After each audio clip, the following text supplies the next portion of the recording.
Are you crazy? Or are you just mad?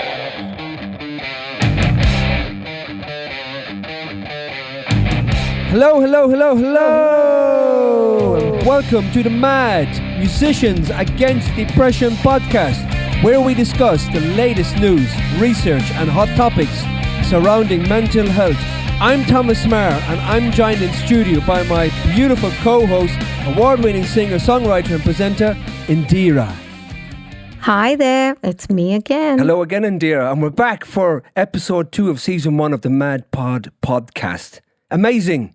Very. I'm so excited to be back here. I love the studio. It's beautiful, isn't it? We've got to get some people in here to share this experience with us. Oh, absolutely. Not seen anything like this, I can assure you.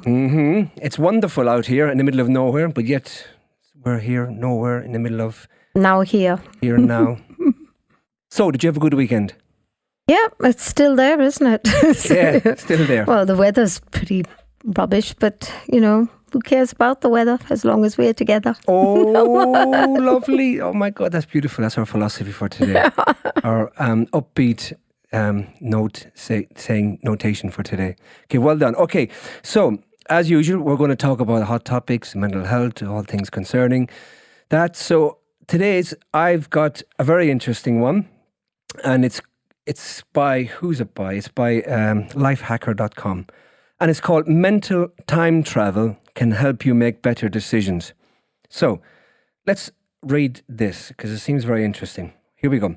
So, whether you're someone who can quickly assess a situation and come to a decision, or you painstakingly weigh every pro and con before making a choice, your memories of the past probably play a longer role in your future than you think. This isn't necessarily just a matter of learning from previous mistakes or having traumatic experience of the past inform your outlook on the future. It's more about our ability to draw on the past in order to actually picture what our potential futures might look like. Interesting.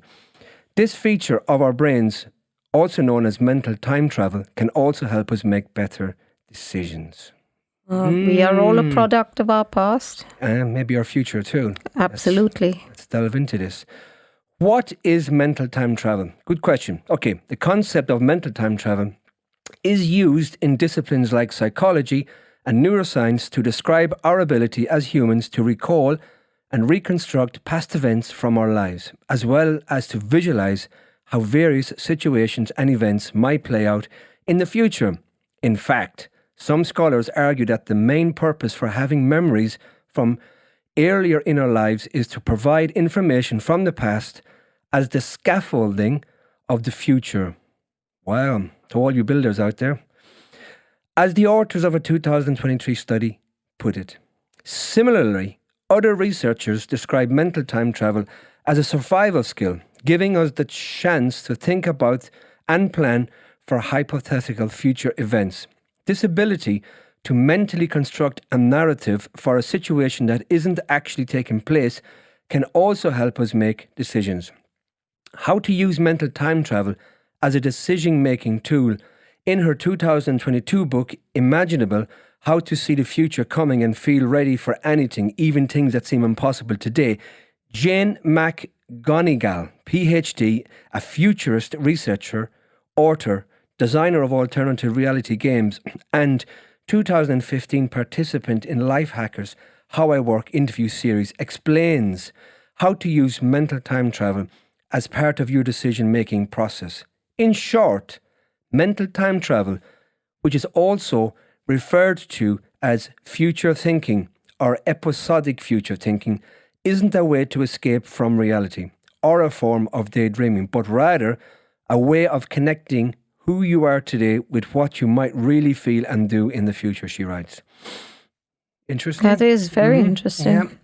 That's where its role in decision-making comes in. According to McGonigal, it can help mentally prepare us so we can quickly adapt to new challenges as they arise. Here's an exercise adapted from one she includes in Imaginable, a portion of which can be read in this excerpt if you'd like to give mental time travel a try. Level 1. Take 30 seconds to imagine waking up tomorrow morning and mentally describing what you see and answering these questions. 1. what room or space you're in. What wakes you up? An alarm, the sunlight, someone nudging you or calling you. Is it light out or still dark? Is there anyone with you? What are you wearing? What kind of mood are you in? And what's the very first thing you do now that you're awake? Make it a point to keep going until you're able to answer and clearly picture your answers to the questions. Right, we've got level 2. It's a lot to absorb. It is interesting. For all those who wake up in different places every morning, good luck to you. Good luck to you, exactly. And I will put the link to this in the show notes because obviously, I think you'll need to read this and have a go yourself by actually going through this. So, level 2, take 30 seconds to imagine yourself waking up 1 year from now. Once again, mentally describe what you see and answer these questions. What has changed? Are you somewhere different? Back to your point. Yes. Are you somewhere different? Are you physically changed? What's your mood?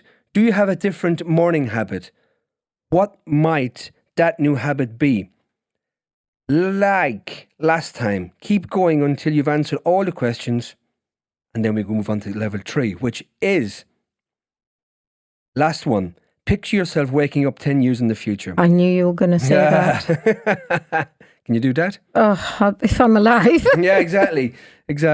Well, we may never get to that, actually, but we can still picture it, right? We can visualize it.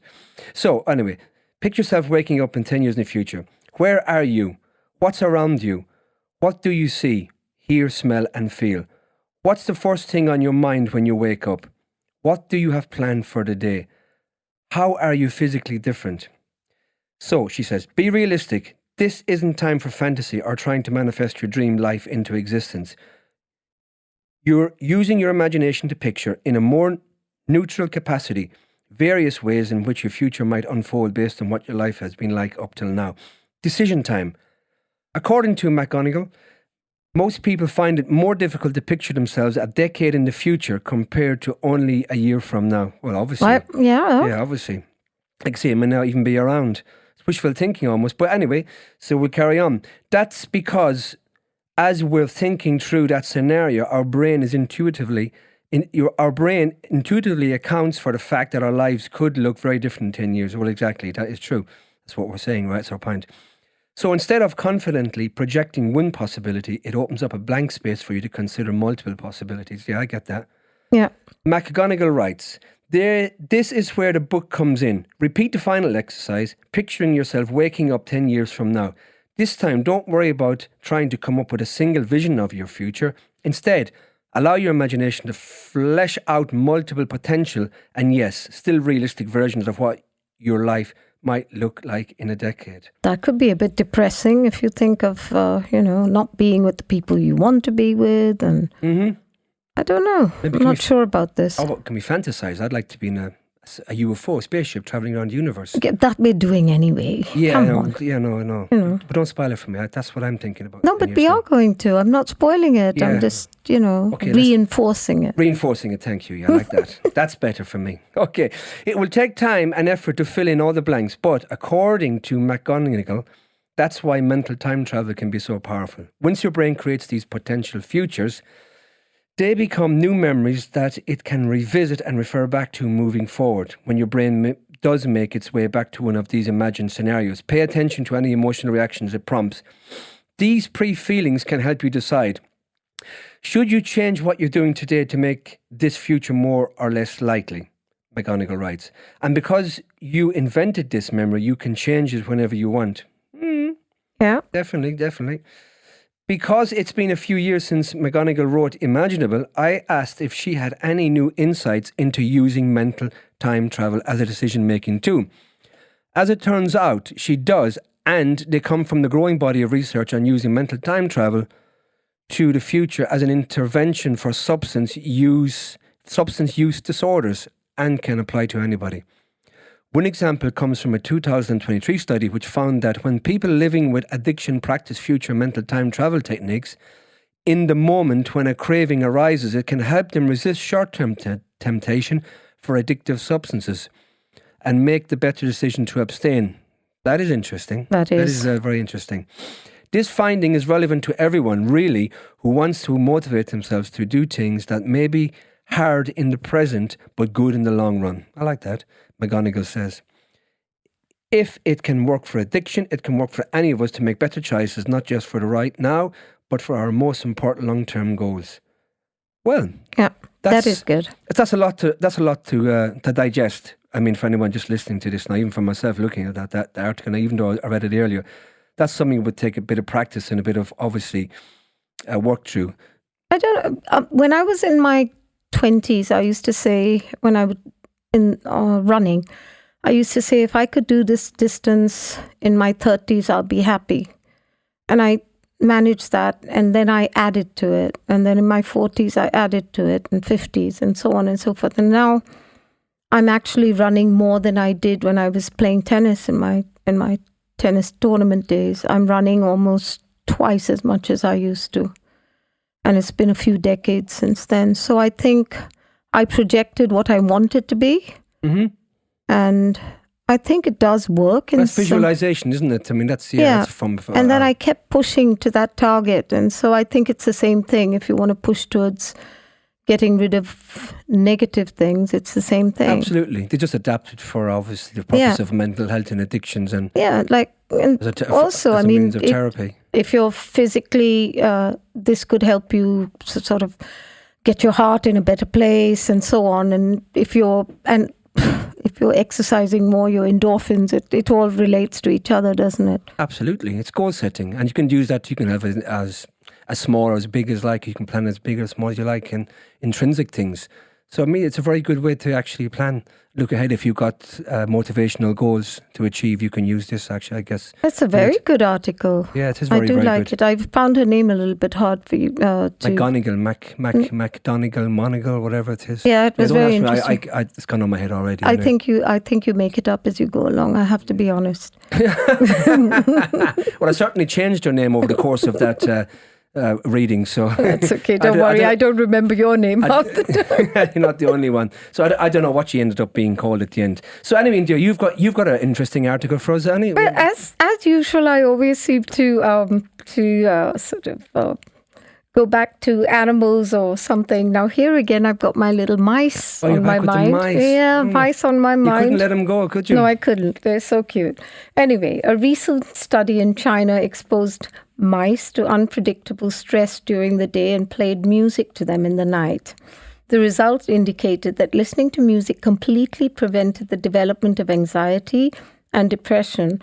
Like behaviors in these mice, biochemical parameters examined further support these findings. The paper was published in Translational Psychiatry. Depression and anxiety are two distinct yet interrelated mental health conditions. Now bear in mind, depression typically manifests as persistent feelings of sadness, hopelessness, and a lack of interest or pleasure in activities. In the frequently accompanied by physical symptoms such as changes in your sleep and your appetite, anxiety, on the other hand, is characterized by excessive worry, nervousness, and fear, often leading to physical symptoms like an increased heart rate, sweating, restlessness. While depression mainly affects one's mood and outlook on life, anxiety is largely responsible to stress and perceived threats. Both these conditions are significantly will impair an individual's daily functioning and quality of life. There's been a strong increase in incidence of worldwide in the past several decades. Researchers have been attributing this to increased social pressures.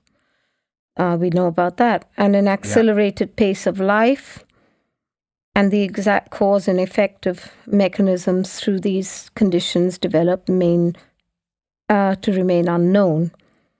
It's funny, someone just sent me a clip on their, I have to interrupt and say this, is a clip on their hometown, Kerala, and the pace of life being, and said, oh, it was so lovely and slow. And I said, no, you know what? The pace of life hasn't changed. It's our attitude to it, because it's what we're putting into it. And when you had to go out and hunt for your food with a spear in your hand, that was as stressful, I'm sure. So it's just how you view it, isn't it? We're born with anxiety. Imagine being chased by dinosaurs. No, okay. We take that to another level anyway. Standard treatments for depression and anxiety include medication, psychotherapy as well, and their effectiveness is far from 100%. That is so depressing to know. Over 30% of individuals with these disorders do not respond to standard treatments and are diagnosed with treatment-resistant forms of the disorders. That is why researchers are constantly looking for a novel way to cure, at least improve symptoms of these disorders. One of the things they look for is music. Now, as a musician who has depression, this is bothering me to no end because I'm on medication to go with it. Well, previous research has suggested that listening to music can be beneficial in various conditions, but evidence of its effectiveness in treating depression and anxiety is limited. To explore the study, author, now I'm going to get his name right, I hope, Qing Fu and his colleagues conducted an experiment on mice. I'm back with my mice. And don't tell me they done Kung Fu. Qing Fu and Kung Fu, no? They are. Kung Fu mice. But at least they're not Ninja Turtles, are they? Maybe that's the next one. Yeah. They aimed at determining if listening to music could protect mice from negative psychological and physiological effects of chronic exposure to mild, unpredictable stress. The study was conducted on 36 male mice. That's a bit... never mind. What they have against the female mice. Sexist. Is it sexist, is it? Sexist. Yeah. From the... But if it was all women, if it was all female mice, people say it's feminist. No, but then you have to think, if they were half and half, then there'd be a problem if the study would be compromised in some way, because women and men react to things differently, don't we? We're more logical. What about dissecting them and making them half and half? Ouch! Well, it's bad enough they're going through all this anyway. The study was conducted on 36 male mice purchased from the Fang Yuan breeding farm in Beijing. That's a worry. China. The mice were housed in enclosures maintained at 23 degrees. That sounds good. Under a 12-hour light-dark cycle, not sure, with lights on from 8 o'clock in the morning to 8 in the evening. They had free access to standard mouse food and water. Oh, that's so cute. It's cute, yeah. And then they're off to the restaurant to be served up. And otherwise they're going to be studied on. We got all that little research coming out. The researchers divided the mice into 4 groups. One group was exposed to chronic, mild, unpredictable stress. Another listened to music. Third was experiencing both stress and music. And the fourth group served as a control, living normally during the study. That's the one I want. The stress groups are subjected to various stressors, like restraint, tilting their cage at 45 degrees, wet bedding, food and water deprivation. Like Chinese torture. I know. Tail nipping, cold water swimming. Oh. And this is horrible. Really? Inversion of the light cycle. Mice were housed individually, and those in the stress groups were exposed to 3 different stressors daily. This is, I'm not sure They about... sound like sadomasochists instead of researchers. I'm telling you. What? And I don't know why I picked this now. I'm beginning to wonder, but it's quite... I know. The mice in the music group listened to music for 90 minutes. I hope it was from the 90s as well. Each evening between 8:30 and 10 p.m. Sounds like us. The music played... what it does. Music played randomly from the playlist of 25 pieces previously used in auditory stimulation experiments, compromising of mix of Eastern and Western instrumental and vocal compositions. I hope they used my album. After 28 days of stress and music treatment, the researchers conducted behavioral tests on the mice. These tests included the sucrose preference test. Does that mean you can have as much sugar as you want? Sounds like it anyway. Assessing arachidonial Anhedonial. I read this earlier. Anhedonial. Go on, I you actually get there. You get it. Go no, on. no, no. I actually said it over 20 times earlier, but I seem to have forgotten. The open field measuring exploratory behavior. Now I'm losing my cool. Marvellous. Tail suspension test. Ouch. Tail suspension. Yeah. Indicative of depression-like behavior. Novelty suppressed feeding. Measuring anxiety-like behavior, and elevated plus maze, another test for anxiety-like behavior. I guess losing their way somewhere. Results of behavioral tests showed that the mice that were subjected to stress, but also listened to music showed much lower levels of anxiety and depression-like behaviors compared to the mice that had stress conditions without the music. The behavior of mice exposed to both stress and music closely resembled those of unstressed mice. Oh, that's interesting. Mm-hmm. Only the behavior of mice that were only subjected to stress seemed to stand out of the other groups. Additionally, study authors performed various biochemical analysis on the mice. They found a blood test, I suppose. They found the music prevented oxidative stress in a serum and brain tissues. Oh God. Biochemical indicators of oxidative stress were elevated in mice exposed only to stress, but remained normal for those who were listening to music. Similarly, music seemed to prevent inflammation in the serum and the brain of stressed mice. Oh, that's interesting. Mitigated neuronal death, considered with neurological problems, I guess, promoted new neuron creation. Oh, wow. Let's listen to more music. We'll get smarter. And protected against the range of adverse biochemical changes. So that's interesting because they were in the previous article you read where the mice were given alcohol. I know, and they deteriorated. That kills brain cells. Yeah. And the listening to music obviously regenerates it. So I think we've come up with something here. Yeah, drink and listen to music. Yeah, exactly. and I'm going to make this funny, and then you'll be status quo. Yeah. Oh God. Okay. So in conclusion, the neural mechanism in which music prevented anxiety or depression-like behavior may be the music that protects against the disruption against. Have I just read all this? Yeah, you have. Oh, I did. Okay. So summarize it. Okay. So the study basically sheds light on the protective effects of music in mice exposed to stress. However, it should be noted that this is on mice and not on human beings. Even though mice are quite similar physiologically to human beings, they are vastly different in many aspects. So do not always equate the studies between human beings and mice. Okay. So there you go. I'm just thinking about my dinner tonight. You know, I love Chinese, but I don't know. I don't quite fancy chicken and mice, do you?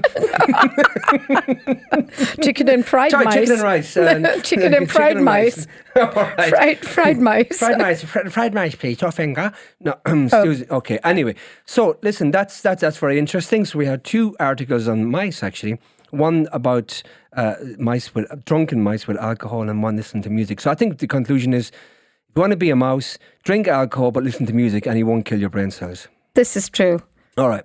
Okay, so we have lined up next. We have Nathan Bryans. I'm going to give him a call now. He's going to come on live because he's one of the contributors to the Mad 2024 album, which is coming out on the 31st of March, at the end of this month. And he's done a cover of it's not actually Whitesnake. Whitesnake did a song, but the original is by somebody else, but it's called "Ain't No Love in the Heart of the City." Probably most people probably know the Whitesnake version of, but I can't think off the top of my head who actually did the original. But it's a really, really good song. So I'm going to give him a call now. Well, there we go.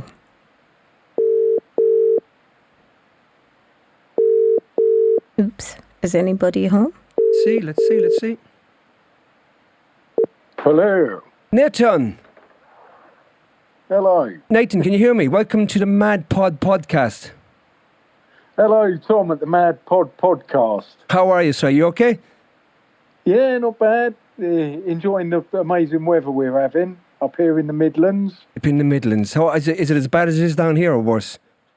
Oh, it's awful. Yeah, where winter keeps threatening to roll out and spring come in, but then it's just absolutely miserable up here today. But same as everywhere else, unfortunately. The last time when I texted you recently, I was inviting you onto the show. You said you couldn't because you were in the back end of nowhere. Because obviously now you're working as a BT engineer. That's correct, isn't it? You're out in the middle of the sticks most of the time. That's it. It's I'm out and about in it in all weathers. Yeah, it's my job is tough over the winter months. It's but then it come summer. The minute the sun's out, it's best job in the world, really. Yeah, you're I can imagine. Out in nature, but yeah. You don't mind being in the sticks. So obviously the reason we've called you tonight, and you're one of the contributors to the forthcoming Mad 2024 compilation album for mental health awareness, and that's obviously people can obviously get a bit of background into. I produced the music for a track. It's called "Ain't No Love in the Heart of the City." It was probably made famous by Whitesnake. Who was the original artist? Do you remember who it was? Yeah, but I was just reading up on that actually. It's a guy called a soul singer called Bobby Blunt or something like that. Bobby Blunt. Yeah, but that's right. That's who it was. But obviously, more people probably know the Whitesnake version of it. Yeah, to be honest, I just thought it was a Whitesnake track. Just sort of looking into it and rummaging around at the history of it. It's I noticed that it's actually a cover of a cover. It's a cover of a cover. That's right. But it's a blinding song, yeah. It's a blinding song, and I had that. I composed with a couple of musician friends of mine. Composed the musical tracks for it, and it was lying dormant in the studio. We had it in the bank for quite a while. We didn't do anything with it, and then I just thought of a few years ago. I thought about contacting you because obviously you're an artist, singer, songwriter, and you do your own original stuff. And I thought, well, maybe Nathan would like to obviously feature and do top line on this. And that's how we got together for you to do the song, wasn't it? Yeah, it was when you sent it out, or when you asked me about doing it, I was a bit like, crikey, that's a big old pair of shoes to step into. Is that David Coverdale's vocal lines are absolutely, they're hard shoes to fill, but I gave it a crack, and I'm happy with what's come out the other end. Whoever you did the actual track, recorded the track with, they did a really good job of it. It's it sounds really good, and it's different, isn't it? That's the thing about doing a cover track. You want to make it different. You want to do something. You make it your own. You have to make it your own. It's almost like it's. Whitesnake took the original track. The original track, I've been listening to it lately, and it's brilliant. But it's sort of real, sort of sleazy, bluesy sort of track that Whitesnake have put their own stamp on it, and then we've done that again, put our own stamp on that. On top of it, it's been re-stamped. Yeah, it's almost been stamped on. Something quite slick, yeah. That's fantastic. I have to say, you've done a great job in it. I obviously had high expectations of you doing a good job, because I know you're a really good singer and just musician in general. But you've done an outstanding job in it. And of course, there's a video to this track as well, which is currently on YouTube. Which I'll add that to the show notes, the links, so people can obviously look at that. Obviously, the album will come out to be on Spotify on the end of the month. But when I gave you the track to do it, and you obviously the idea to put the video to it, I always said to anyone wanting to do a video, you don't have to spend hundreds or thousands of pounds doing a video. You can do a really good video for literally nothing. If you've got a good concept, you can. Yeah, as long as you've have a little bit of imagination. That's it. To me, it's what you work with, what you've got. Mm-hmm. And I'd love to make a video with a big budget and crew, and the main thing is finding time. For me, it's finding time in my life to earmark it and just put my head down and pull something together. Mm-hmm. But you really don't need to. You don't need much to put No. something out there just to have a bit of visual to go with the music. Yeah, exactly. It's because if you've got a great song, you can literally put anything to it visually because the song is going to carry it no matter what. That's what I always believe. If you've got a bad song, nothing's going to carry it. No amount of visuals or budget behind the video is going to carry it. You know, the song has to be good, and it's a great song. And when I did say that, go on. And I just say, like, when you came back with the video,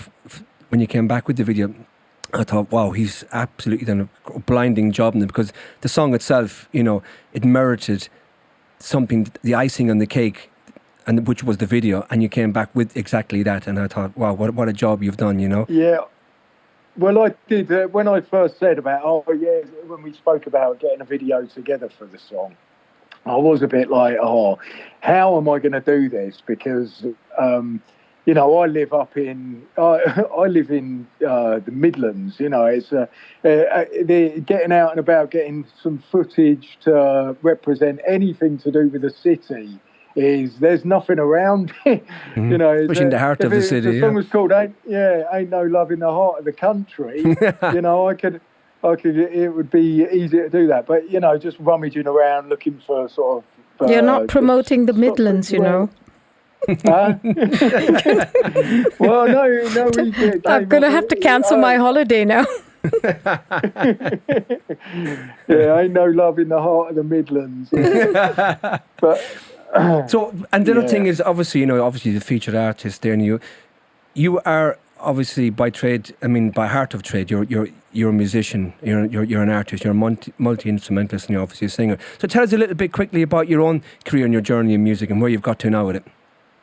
Yeah, well, I started playing. My main instrument is bass. Right? It's what I've always sort of gone back to throughout my sort of musical journey or my musical career. I've been in quite a lot of bands as a bass player, but I've also sort of been involved in sort of fronting my own projects or getting my own side projects together, and you know, I sort of do a bit of singing. I've always been into the songwriting, but in my heart of hearts, I'm a bass player, and I think it sort of gives me a straight. It gives me sort of a unique angle from when it comes to writing music. I very much think in a rhythmical sense. Even when I'm sort of coming up with guitar ideas, they're very much rooted in solid rhythm, bass. Well, it's like Steve Harris from Iron Maiden. They say some of the best songs are written by bass players. Yeah, well, I think it's because the bass player is the missing link between melody and rhythm, isn't it? Yeah, it is. So I agree. Yeah, so most, you know, you see a lot of guitarists that pick up a bass and think, well, it's easy. You know, it's a guitar with two strings missing, and they just foodle and noodle on it. Whereas really, the best, bass is like drums. You need to think like a drummer. Mm-hmm. So that's mainly what I do. I've played in quite a few sort of professional and semi-professional outfits as a bass player, but I've always sort of had my side projects on bubbling away in the background, and it's something I love to do. You know, I haven't got this sort of dream to have my name in neon lights or, you know, out to, you know, smash through the music industry as trailblazing. But I do keep it. I love to make music. Yeah, I love to make music. It's a huge part of me, and I'll always love to make music. And I think that's the main reason why people that make music should make music is for a love of doing it. Agreed. And on that note of what you're doing, you've got an album coming out soon of original material, haven't you? Oh, it's in the works. It's in the works. It's in the works. It's been a long time coming. So it's been, you know, under wraps, because I think when you're bringing something out, especially as a solo artist, and you're sort of producing it yourself, it's it's really hard to have a critical ear to it without being sort of too critical. That's the thing, because you can go around in circles, can't you? You wish you had an outside perspective of what you're doing, because to me it's just like a bunch of songs I've created, and it's been sitting in the background for a long time, but I just keep going back and tweaking it, and well, I'm not happy with that. I'm not happy with how I sing that word, or I'm not happy with the remixing it, remastering it, and it's just been bubbling away in the background. And after a while, I've just thought, I need to just put this out. Yeah. You know, it's 13 or 14 songs. Wow. That I just need to put it out, put the baby to bed. That's it. And then start working on something else, you know. Good. But good. yeah, I've got a single coming out at the end of this month, sort of at very similar time as when the album is coming out with association with you guys. Lovely. Yes, I've got a single coming out at the end of this month. It's called Aligned. Aligned, yes. That'll be available on all the sort of relevant streaming things and play. I've actually put a lyric video out for it on YouTube now. I have heard it, and I have to say it's very good. So I recommend anyone listening to this. Again, the links for all your stuff will be on the show notes, so people can obviously reach out and listen to your stuff. Yeah, I think that's the third of sort of a series of singles that I've released off of the album, and I think after that, maybe end of next month or beginning of the month after, I might actually just launch the album. Fantastic. Put it out there into the universe and see where it goes, and yeah. Good stuff, and we all look forward to that. So Nathan, any advice you'd give any artist in the same position as yourself before you leave? So, you know, anyone has got anything in the pipeline, in an album or a single, an EP, or is doing the music, what advice would you give them? I would say, just make sure you love what you're doing, and it will shine through. Good, yeah, that's right, exactly right. Yeah. Other than that, it's never be disheartened by the naysayers. You know, the music business can be extremely fickle, and but it's never be disheartened by, you know, how hard it seems to break through. Yeah, that is true. Get it out there. It's it's very difficult industry, the music industry. Away. Follow your dreams, right? Yeah, follow your dreams. That's fantastic. Okay, Nathan, was fantastic having you on the show. Good luck with the album. And exactly. Yeah, and obviously, when the album comes out, we'll obviously post all the relevant links, and we'll let people know about that when it's on the website. And so best of luck with that, and we'll no doubt have you on the show once again, Nathan. Oh, good luck with the single as well. The single, exactly. We'll post it. Yeah, thank you very much. So we'll speak soon. You take care, man. Brilliant cause, yeah. Thank you so much, man. Speak soon, yeah? Okay. Bye, man. Bye-bye. Bye. And here is Nathan's new single, Ain't No Love in the Heart of the City.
So, folks, that was Nathan Bryans, who features on the forthcoming Mad 2024 album. Very good artist, very good musician, and like he said, he's got his own album coming out very, very soon. So I'll post all the relevant links to that in the show notes at the end of this show, when you can find everything if you're interested to find out more and hear more. So we should crack on.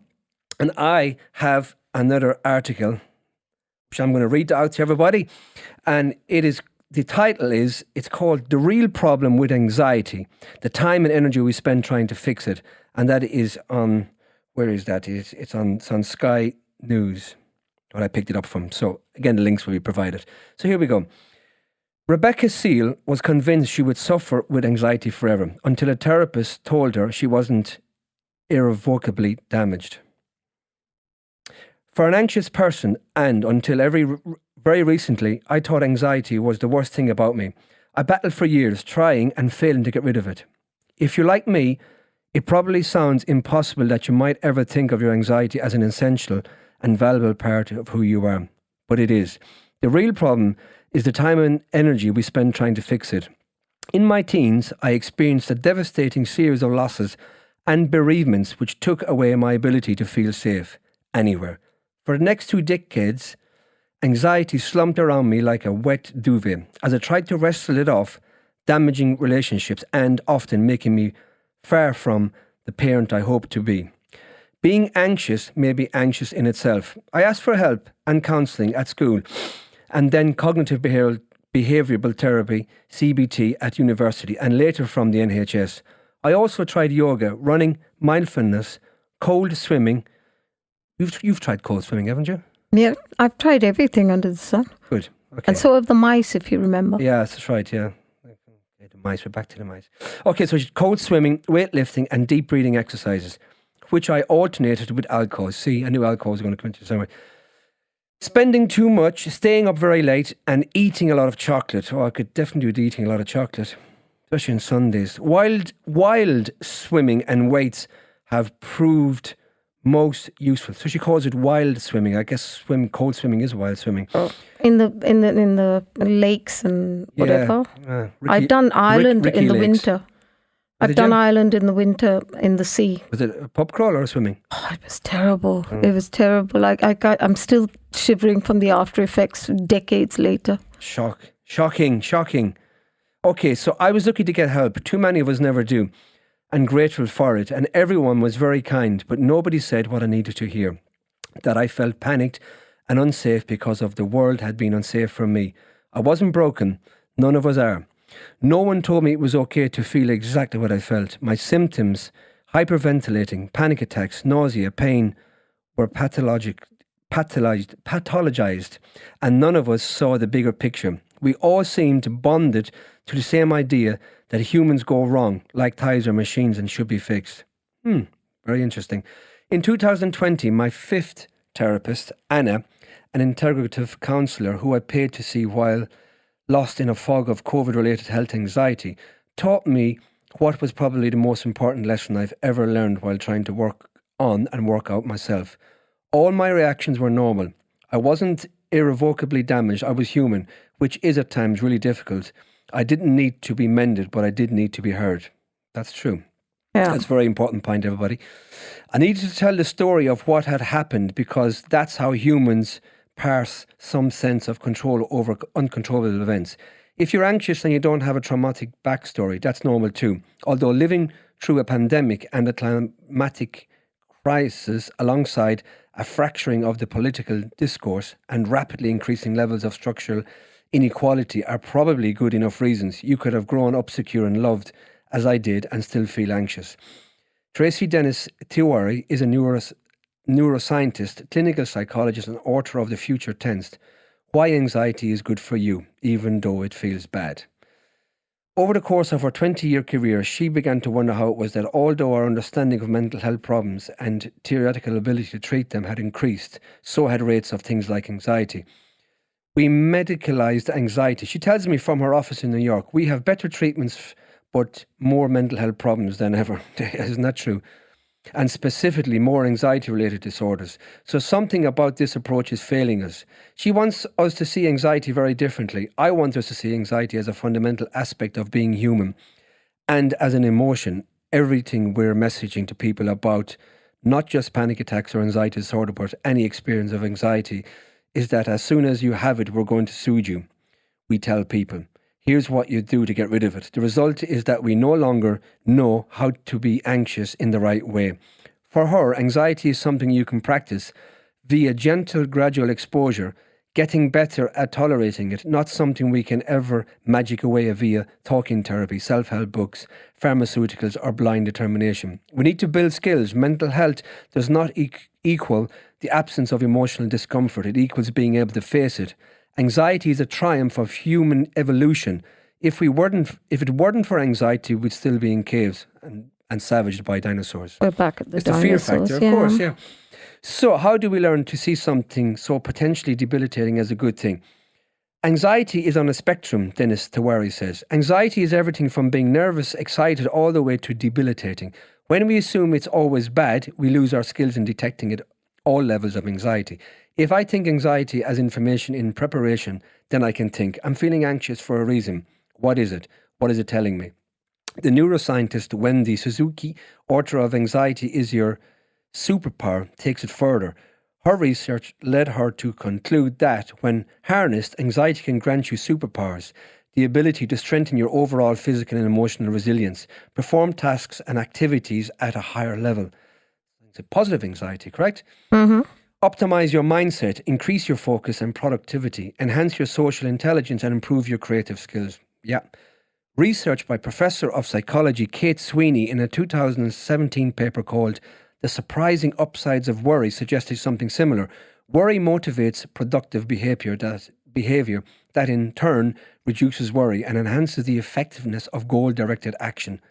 Even so, I can't imagine how much time I've spent planning for crises that never came to pass, and I'm definitely not suggesting that horizon scanning is an unequivocally good thing.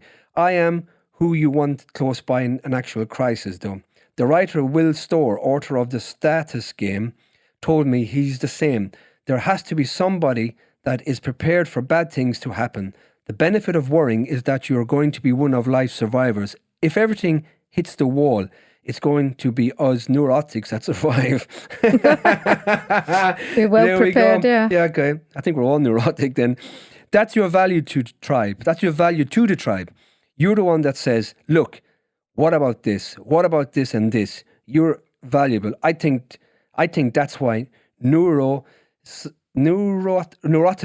has persisted as a trait. Being anxious is simply how I do life, and although I can tweak the dial a bit, I don't need to force or therapize myself into being totally chilled out. Like all emotions, anxiety has signal value. It tells us that what is important to us and can help us to be conscious and empathic. It makes humans mostly careful rather than mostly stupid. I don't know about that. Have you been done boring with lately? Like all emotions, it is signal value. It tells us to be important, it helps us be conscious and empathic. It makes us humans mostly careful rather than mostly stupid. And it can also help us hope. It can tell us we're overdoing it, that we're tired, unhappy, or that something is looming in our future that we probably need to deal with. Deciding not to battle with it isn't the same as giving up. Good point. Yeah. It's not sentencing myself to a lifetime of high anxiety. It's coexistence. That is important. Coexistence. Acceptance, isn't it? It's part of us, so we might as well make our peace with it. Understanding this has completely transformed my experience of anxiety. Maybe I'm no less anxious, but I'm no longer buried under its heavy, clammy weight. That's a really good article. That is. Yeah. You know, it's funny. I was, if you remember in the book Pride and Prejudice, the father of Elizabeth says, "Oh yes, your mother's headaches are an old friend of mine." They never leave him. So, yeah, I've got used to them because they're an old friend of mine. So it's something like that. I tell myself that when I have certain things going on in my head. I said, yeah, that's an old friend of yours. It's come back to visit. Well, it's the same with depression, isn't it? That's what they call it black dog. It never leaves you. generally speaking. That's why it's there. But accepting it is all part of the process. I have to say, I did mention something to my husband just before I came in for the podcast. He said that, this is quite a lot in the week that you take on, and you're taking on more and more. And I said, the podcast has helped me not just read the Mad Musician Against Depression articles when they come out, but when I have to pick one or read one to read to you, the audience, it's become very, very useful to me as a tool in my depression. And I've been learning to deal with certain things. If I have certain temptations to get away from my depression, I've learned to deal with it within a week a lot better. Mm-hmm. Yeah. So that's a very interesting thing I've noticed about myself. And I'm pretty honest with myself, you know that. That's true. Yeah. So, I've noticed the difference in me just studying the articles to read out to other people. And this is what we hope we're going to project to our listeners as well. Give people that same benefit of what you just exactly what you're talking honestly, about.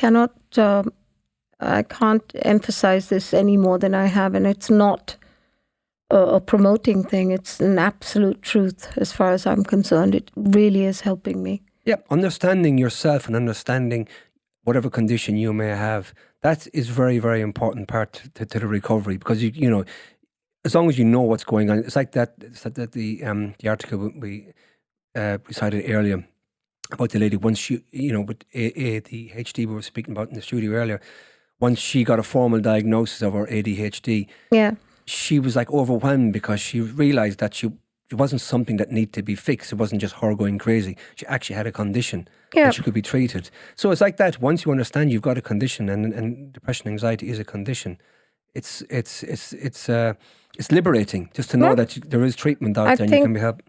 There's people are misunderstood. I know when I was young, and when I first started, when I got married and started seeing a psychiatrist for my depression, my dad said, "What's wrong with you? They're just here to make money." And my mum said, No, just pray, go to the temple, you'll feel fine. And I was like, you don't get it, and you're not even trying. Yeah. That's the typical old stigma of it, isn't it?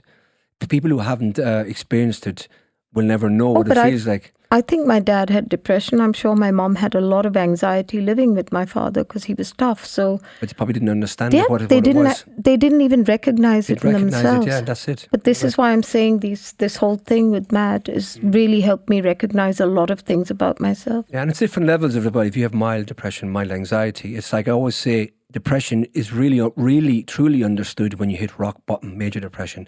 It's when you hit that black hole, that deepest part. Yeah. That that's when you really understand what depression is. And actually, it's a dark tunnel, and there's no light. Place to be. There's no light at the end of the tunnel. Yeah. There really isn't. That is when you really understand it. So, Indiraa, you have one more article. Yeah, I have one more article, and as usual, it's to do with 3 exercises found. No, 3 exercises that mice have found. No. Chicken and mice. 3 exercises found to help treat depression naturally according to new studies. Now, as usual, I'm back on exercise. As you know, I'm very fond of it. Certain forms of, yes, very committed. I did actually do 8.5 miles before I came in here today. So, my God. Yeah. Putting me to shame. Oh, I hope so. Certain forms of exercise could and successfully are used as therapy in treating depression.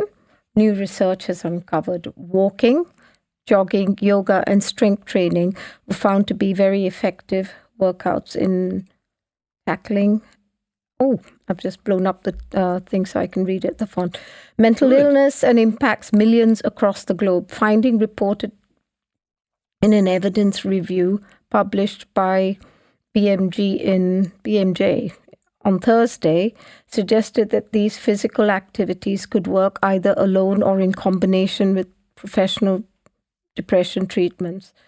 The workouts in question range from low to high intensity, but results show that the more vigorous the activity, the greater the benefits. While scientists said more research is needed, they do think that exercise could be considered alongside psychotherapy and drugs as core treatments for depression. Very interesting. Now, more than 300 people worldwide are estimated to suffer from depression. The World Health Organization reports exercise is often recommended in tandem with professional treatments to alleviate the depression, but guidelines have disagreed on how best to prescribe it. And this is it. It's how much and what. Now, yoga is a low-impact workout with many health benefits.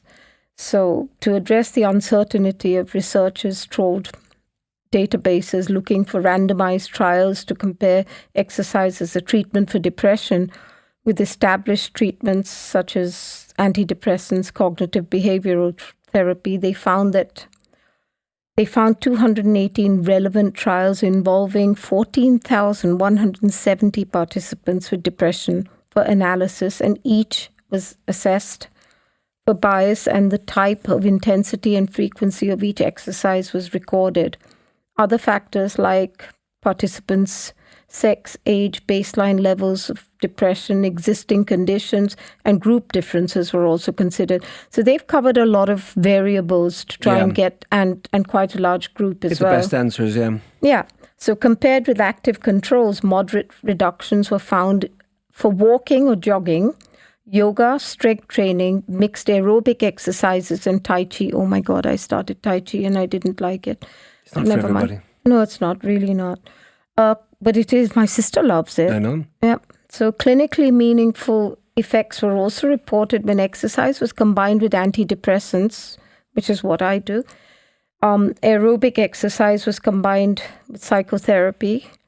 This suggests that exercise could provide added benefit alongside with these established treatments. Now, although walking and jogging were effective for both men and women, this is interesting now, strength training was more effective for women, and yoga and, now you know how to say this, Qigong? Qigong. Qigong? Yeah, yoga and Qigong. What is Qigong? Never heard of Qigong. Is it Klingon? It sounds like something from Star Trek. Oh, there we go again. Was more effective for men. Anyway, men, go out there and find out. It's Qigong.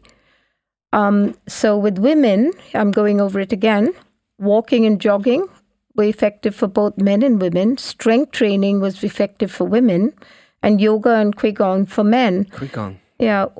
Yoga was also effective among older people. Strength training was also effective for younger people.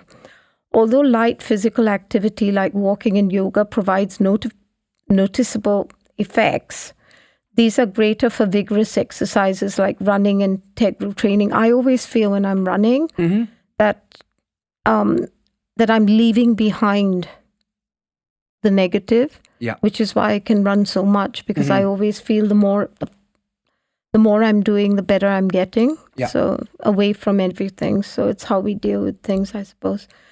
Exercise appeared equally effective for people with or without other mental conditions and with different baseline levels of depression.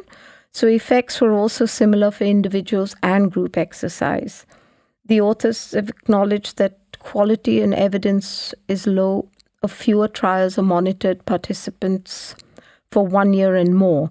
Many patients have physical, physiological, and social barriers to participate, they noticed. Nevertheless, they suggest a combination of social interaction, mindfulness, and immersion in green spaces may help explain positive effects. What that was all about now. Our findings support that exercise as a part of clinical practice guidelines for depression, particularly vigorous, intensified exercise. They say health systems may want to provide these treatments as alternatives or in conjunction. Basically, that's it. It's all the positives of it. Primary care. We've got some more. Primary care clinicians can now recommend exercise, psychotherapy, and antidepressants as standalone alternatives for adults. I'm not sure about that. with mild and moderate depression, so they can work on their own for That's mild. true. GPs have been prescribing outdoor activities. They highlighted the regular exercise can be challenging for people with depression, and studies using real-world data are needed to evaluate the physical activity programs for sufferers. So maybe you need to find out what exactly is going to work for you and how to go about it, is basically what they're saying, and find the form of exercise that will give you optimum results. Yeah.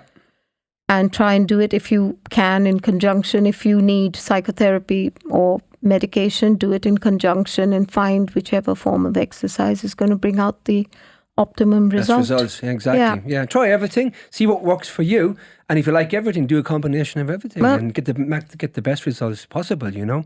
Eventually you'll hit on something. Absolutely. And it's believing. It is believing in what's coming your way, and and of course everything keeps changing, as you all know, isn't it, Thomas? Research, studies, exercises, everything keeps... Sometimes on a daily basis. Yeah, and it keeps, as I feel, getting better, and just have to keep on top of it. And I'm, again, not trying to promote this, but podcasts or research articles, all these things will keep you on top of the game, so to speak. Absolutely. And the thing is, like, for years, going back probably 5 or 6 years ago, there was the term treatment-resistant depression, TRD, where there was certain demographic of people, very small minority of people, who didn't respond to anything. But now we have therapies, and we now have drugs like ketamine and other magnetic therapy that help people now with treatment-resistant depression. So I would say that no matter what form of level depression you have, there is treatment available. There is help available. Find the right one. Find the right one. Take your time, because with depression, with treatments, there's no glove fits all, and one glove fits all. You have to take time sometimes. You could be lucky, you could stumble upon something that works straight away, or you may have to take time with it. But the thing is, persevere with it, see the right people, get the right advice, and find what works for you. And it's kind of like running down a dark passage, and there are doors on either side, and you keep pushing at a door and it doesn't open, and you're running back, and then suddenly one of the doors open and there's light. That's right. And that's how I look at my treatments that have worked for me. Yes, right. It's not giving up. Yeah. It's not giving up. You know, that's the thing. The only failure is to not to try, not to persevere with it, because like I said, you will find something that works for you. Maybe a combination of something, and maybe one singular thing, whatever for me, it's it is. Analogies. I keep making these little patterns in my brain, like running down the passage or running away from my negativity. And it seems to encourage me to find the answers. Yeah, absolutely. Absolutely. And, you know, the social aspect of it, I can't emphasize that enough, is massive. Having a good social network, getting out and socialize, getting out into the open, as you mentioned that in the green spaces, doing all those things, just getting your own headspace and just doing simple things like that, it helps massively. And be with people you care for. Be with people who care for you. Be with people who make you happy. And avoid people who bring you down. Absolutely. Well, folks, on that note, that's where we're going to leave it for today. Hope you've enjoyed the show as much as we have, and we look forward to bringing you more of the latest news and hot topics surrounding mental health on our next show. Remember, new episodes of the Mad Podcast drop every Sunday at 6 p.m.